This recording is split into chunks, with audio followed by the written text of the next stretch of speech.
तुम्ही पाहत आहात MCN न्यूज मराठी।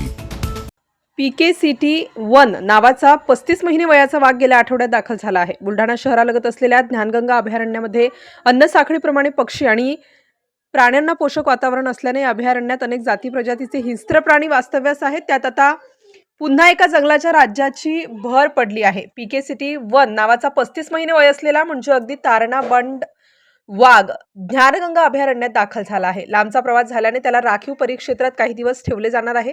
हा वाघ वयात आल्याने तो कायमस्वरूपी या ठिकाणी स्थिरावा यासाठी एक वाघीण देखील लवकरच आणली जाणार असल्याची माहिती बुलढाणा जिल्हाधिकारी डॉक्टर किरण पाटील यांनी दिली आहे। हे वन्यजीव विभागाचे महत्त्वाकांक्षी पाऊल मानले जात असून त्यामुळे ज्ञानगंगा अभयारण्याच्या समृद्धीत नक्कीच भर पडणार असल्याची शक्यता वर्तवण्यात येत आहे। MCN न्यूज मराठीकरिता शेख अजीज मोहम्मद, खामगाव। आता तिथं ते खूप दिवसापासून मी त्याच्या मागं होतो। मी नेहमी म्हणायचो ज्ञानगंगाला वाईल्ड लाईफ खऱ्या अर्थानं व्हायचं असेल तर वाघाची पाहिजे।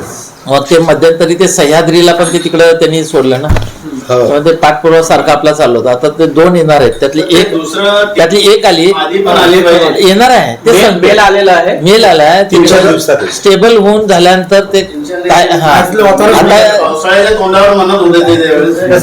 येईल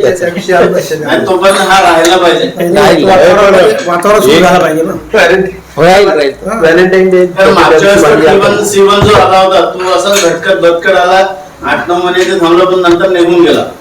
इव्हन आपल्या आंबी पर्वाला पण असं सायटिंग मोठ्या प्रमाणात व्हायला पाहिजे। बंद पडली नाही, पण एक मान्य करावं लागेल, म्हणजे तो जो आलेला आहे त्याला एवढं मादी वगैरे माहित नसेल, तेवढं आपल्याला त्याची चिंता आहे, त्याला मादी द्या पाहिजे।